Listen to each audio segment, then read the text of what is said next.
Hola, por parte del programa de Bacteriología y Laboratorio Clínico de la Universidad Colegio Mayor de Cundinamarca, a continuación presentaremos todo acerca de los microsatélites. ¿Qué son los microsatélites? Los microsatélites o Short Time Discrete Bits son secuencias en las que un fragmento de ADN se repite de manera consecutiva. Estos se han encontrado en organismos tanto eucariotas, los cuales se encuentran contenidos en el núcleo, como procariotas contenidos en su citoplasma y plásmidos. Las secuencias de microsatélite en estos genomas están constituidas por unidades cortas de 2 a 6 pares de bases, que se repiten en tándem un elevado número de veces y se encuentran en zonas codificantes y no codificantes del ADN. Su frecuencia y tipo de repetición varía en los genomas de distintas especies. Los microsatélites se caracterizan por ser altamente informativos. Esto quiere decir que son utilizados como marcadores moleculares en una gran variedad de aplicaciones en el campo de la genética, como pueden ser parentescos y estudios de poblaciones. Asimismo, son técnicamente simples. La tecnología de PCR puede ser fácil y rápidamente utilizada para la automatización en el uso de estos marcadores. También son técnicas sensibles. Solo pequeñas cantidades de ADN son requeridas. Los datos son producidos de forma confiable y altamente reproducibles. Por último, son codominantes y poseen una alta tasa de mutación, lo que los hace muy polimórficos. Con relación al polimorfismo de los microsatélites, podemos destacar que esta característica es dada por dos mecanismos de mutación. El primero es el deslizamiento del apareamiento de las hebras de ADN. Esto ocurre en las hebras hijas en un apareamiento desigual entre las hebras, dando la formación de bucles. El segundo es el entrecruzamiento desigual. Esto se da en la hebra parental por un alineamiento erróneo entre las hebras, dando también como resultado la formación de estos bucles. Clasificación de los microsatélites. Aquellos microsatélites con repeticiones en un número mínimo de unidades sin interrupción y sin repeticiones adyacentes son denominados puros y perfectos. Aquellos con 2 o con más repeticiones con un número mínimo de unidades repetidas ininterrumpidas son denominados compuestos. Finalmente, los que al menos uno de sus motivos presenta nucleótidos intercalados son denominados interrumpidos. Cada secuencia de microsatélites se define por el tipo de unidad repetida y por el sitio que ocupan en el genoma.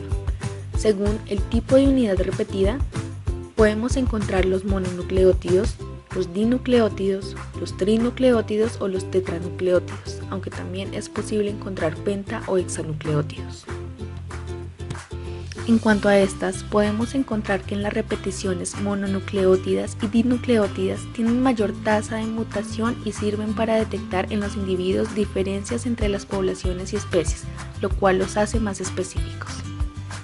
Por otro lado, las repeticiones de 3 o más nucleótidos tienen menor variabilidad.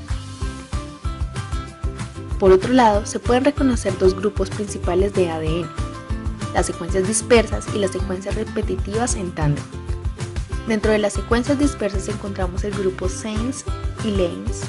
Dentro de las secuencias repetitivas en tándem encontramos los satélites clásicos, donde se encuentran los minisatélites y los microsatélites. Existen dos tipos de esta secuencia. El tipo 1, que son grandes bloques formados por repeticiones de distintas unidades de longitud variable. Por otro lado, el tipo 2 son pequeños bloques distribuidos a lo largo de todo el genoma con un número variable de unidades de repetición de secuencia similar. Pertenecen a este tipo los minisatélites y los microsatélites. En cuanto a los minisatélites, los bloques de secuencia de este ADN poseen un tamaño aproximado entre 0.1 y 40 kilobases y la unidad de repetición es de 10 a 100 pares de bases. Tienen un alto grado de variabilidad tanto en el número de repeticiones en tándem como en la secuencia de la unidad de repetición. Mientras que en el ADN microsatélite tienen hasta 400 pares de bases, siendo los más idóneos para las técnicas de PCR, dentro de todas las características anteriormente mencionadas. Los microsatélites se localizan en genomas haploides. En las plantas, los cloroplastos se heredan por vía paterna. Por otro lado, en los humanos, en las mitocondrias por vía materna y el cromosoma sexual Y por vía paterna. Los microsatélites tienen diferentes aplicaciones actualmente como la cartografía genética, las pruebas de paternidad y la criminalística. Las pruebas de paternidad están basadas en el ADN que permite establecer la identidad genética y o huella genética con la cual se conoce la verdad biológica de un individuo. Una de las maneras más utilizadas en estas pruebas son los polimorfismos genéticos a partir de los marcadores moleculares como lo son los microsatélites. Estos han sido validados en cuanto a sus características hereditarias, diversidad alélica y polimorfismo como los marcadores más adecuados para pruebas de filiación. Estas son un conjunto de pruebas biológicas destinadas a realizar la identificación de uno de los progenitores partiendo del estudio del otro hijo.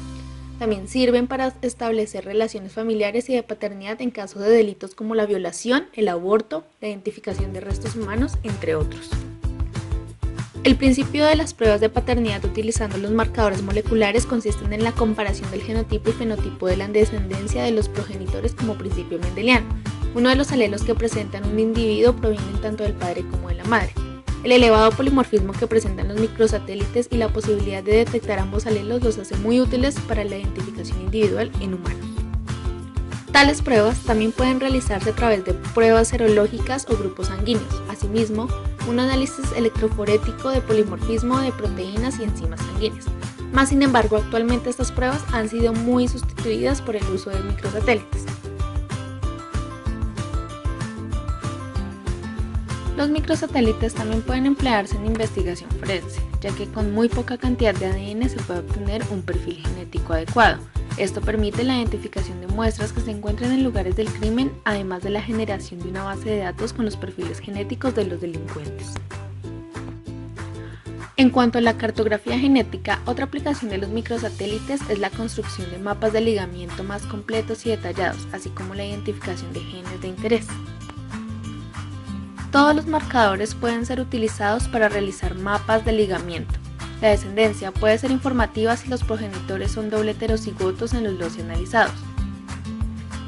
Los loci situados en cromosomas distintos podrían recombinarse libremente durante la gametogénesis parental hasta un 50%, mientras que si se encuentran en el mismo cromosoma recombinarían con una frecuencia que oscila entre el 0 al 50%.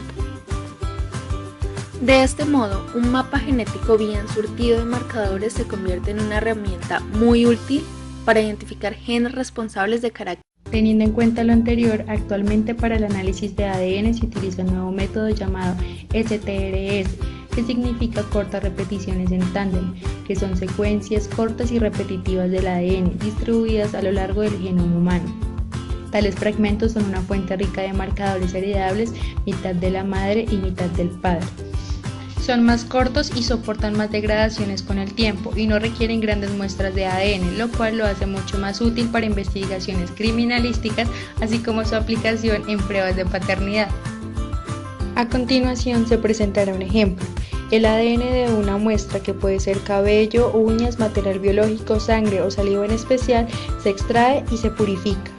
Para poder separar los STRS se lleva a cabo un procedimiento llamado PCR, reacción en cadena de la polimerasa, y este método amplifica secuencias TARC específicas del ADN, en este caso en particular los STRS, aumentando su número en la muestra. Posteriormente, los STRS son separados en un proceso llamado electroforesis, lo que indica que se pasa el ADN en un gel de agarosa y pasando una corriente eléctrica a través de ella, ya que el ADN tiene una carga negativa, por lo tanto se va a mover hacia el electrodo positivo. Los STRS más largos, con mayor número de pares de bases, van a ser mucho más pesados y por lo tanto se van a mover mucho más lento en gel que aquellos con repeticiones cortas. Al volver a pasar la corriente eléctrica por segunda vez, los pedazos diferentes de ADN se van a desplazar por el gel, lo cual será después revelado con tinciones especiales que permitirán observar las bandas a través del gel.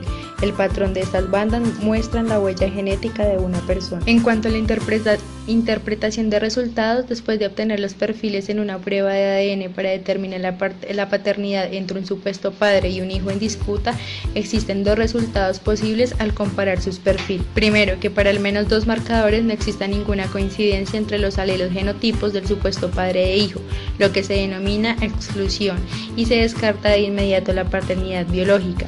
O segundo, que si coincida el padre con el hijo en al menos un alelo en todos los marcadores analizados, lo que se puede interpretar como que el supuesto padre es el padre biológico del hijo en disputa. Pero cuidado, antes de llegar a esta conclusión se debe hacer una valoración bioestadística del caso que permita contestar la siguiente pregunta.